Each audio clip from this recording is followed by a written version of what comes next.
I recently completed a 3-month market validation project for a YC-backed startup in the US. Here's my process, and here's what I learned. Hopefully you get some learnings from this as well, and you can apply it to your own sales methodology and discovery methodology in the US. Here's a quick snapshot of the results. So over the course of a 3-month engagement, we generated 15 interested contacts. We held 10 discovery meetings with our ICP. We converted 4 of those meetings to SQLs, which is a 40% conversion rate, and created 2 key opportunities with C-suite and director level contacts within their ICP, which is the workers' compensation insurance industry. So how did we do this? 3 months. If you really think about it, me being an agency, I have to set up infrastructure. We have to build the campaigns. We have to make sure we have the data, the ICP, everything's clean. So it's quite a, tight time frame to achieve such good results. And really, we were able to do this by leveraging a structured discovery methodology. And I want to show you that today. So here's the problem. I think a lot of founders go into selling without a clear framework of what they really want to uncover from these calls. Obviously, B2B SaaS, B2B business, very complex. You have to really understand the customer.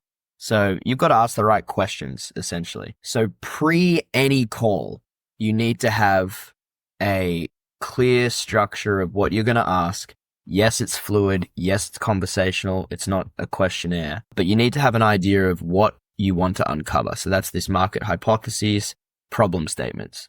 I would write down and go through a pretty rigorous exercise of what you believe you're actually solving for.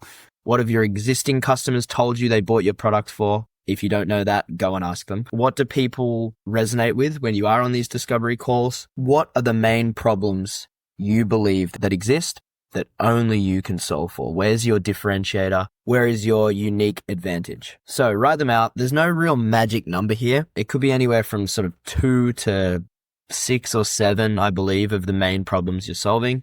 You have to be careful that they don't overlap. Oftentimes I'll write these out and it'll say, the customer struggles to do X. The customer struggles to do Y. And really those 2 problem statements point to an underlying problem. That underlying problem is what you want to get at. So just be careful there when you are writing them out. Make sure they're mutually exclusive. Once you have those written out, they should be in a problem framing. Be careful not to say, the customer wants to automate. That's not really a problem. The problem in that scenario would be it's a manual task to do X, right? The solution is the automation. So just be careful of that too. Once you have those written out, clear, structured in a document, great.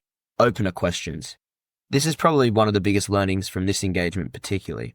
Everyone's talking about AI, obviously. That's not a secret. Do not assume, if you're an AI startup, that people know what AI is or how it's going to be applied to their use case or their business. Start with as raw questions as possible most of the time. Obviously, this depends on the audience, but don't assume things, right? How do you think about AI today? Are there conversations happening in your business around AI? Are you using any AI tools today? Super basic. But what you'll find is a lot of people are like, we're actually still thinking about AI strategy. We're actually still talking about it. It comes up in meetings. We've had, vendors present stuff, but we're not doing anything yet. Inertia, right? That's a very good data point to have that you're quite early. Obviously, everyone's early in AI. It's early days. But understanding that your market might be super early or they might have already adopted things is a very interesting data point to have. Opener questions are supposed to really just let the customer speak. Let the prospect talk. They will tell you things that you weren't aware of, or they're at a different stage in their buying journey that you may not have been aware of. These are really meant to set the scene, just understand the current landscape of how they think about things. Then you can move into your problem-based questions. So is it a challenge to do X? Why is it a challenge? Always getting a why. If they confirm it's a challenge, great. I want to know why it's a challenge. If they say it's not a challenge, great. I want to know why it's not a challenge. Always getting a why. Those whys will typically open up into the next set of questions, but ultimately there we're getting confirmation that it's a yes or a no to how they perceive this challenge. Just because they say yes does not mean they're going to buy your software. I want to make that very clear. There's 1,000,001 problems in a business. Your job is to get to the top of the stack that they're solving for today. Just because it's a problem doesn't mean it's a priority. So yes and why, no or why. Quantifying questions. How big's the problem? In a cybersecurity context, this could mean what risk exposure does this problem have or give you? How does it apply to the rest of the business? How many people are working on this problem? How much time do they spend? This quantifying question, you can really tell how close someone is to a problem once you've done a few of these. A lot of people will say time and resource. That's not even an answer for me. That's just so basic. If they say time and resource, we have 3 people working 3 hours a day. Great. That's a way better answer. Time and resource is too generic. Opportunity cost is too generic. You want specifics here, because when you get a specific answer is when you really know this person is the right person to chat to. They might not be a decision maker, but they could be a heavy influencer in the deal. So you want to quantify how big this problem is, the frequency, how frequent things happen, this problem occurs, etc. Next, have they tried to solve it before? Are they throwing money at the problem, hiring people? Did they hire a super senior analyst? Did they invent and build a massive automated spreadsheet? Did they already try a competitor product and it didn't work? Did they try an adjacent product and try to tack something on through an integration? Like, what did they try to solve for?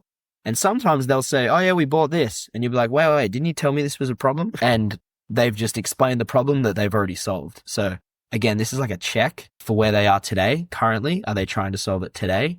Have they tried to solve it in the past, and did it work or did it not? And if it did work, what percentage did it work? Is it 100% solved, or is there one integration left, or whatever it might be? So going really deep there to truly confirm whether this is a problem that they're looking to solve today. Are you at the top of the pile or not?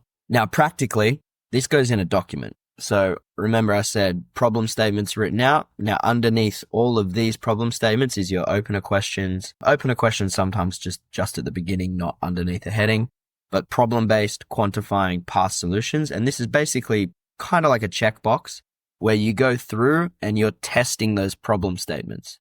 Are they true or false? Why? And you're collecting data on each statement. The goal then is to go back over the history of your interviews, which should be recorded and transcribed, and then looking for patterns, pattern recognition across meetings, across interviews, right? So is there a buyer persona that is more likely to convert to another call based on their answers? Are there patterns of answers? Do they say the same thing for one hypothesis across, 7 or 8 interviews?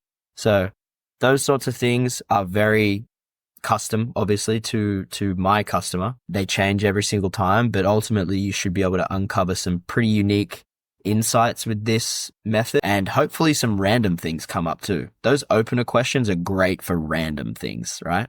If you see 3-4 people say the same random thing at the beginning, that also might be a path to go and explore a little bit further. I think what isn't displayed on this side that I also just want to talk about is, all right, let's say it's a problem. They can quantify this problem. They've tried to solve it before. It hasn't been successful. That still doesn't mean they're going to buy. I think the biggest lever here to be able to pull is your offer. Now, if you're an early stage company, you don't have any trust with these guys. You're, seed round, pre-seed, series A, whatever it is. There's no trust. There's limited social proof. Social proof, is very important for closing a deal, having case studies, they can talk to a customer, etc. So your offer needs to be irresistible, essentially. There needs to be a guarantee in there that if we don't deliver, you have zero risk. You really do need to create an offer at the end of these calls that is very unlikely for the prospect to say no to if they have just confirmed all of these problems or a subset of these problems. So having a clearly structured trial, POC, agreement, and offer is very, very important. Try to get through procurement.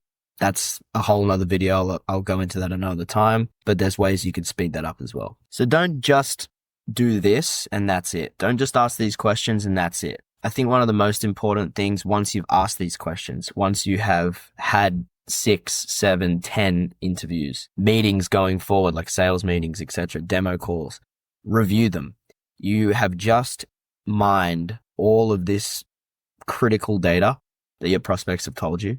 There's patterns in there. There's things they said that you did miss. You need to go back, review the transcripts, understand what they said, use that information that you find as a follow-up. Hey, I actually missed this when we were on the call. I was just reviewing it.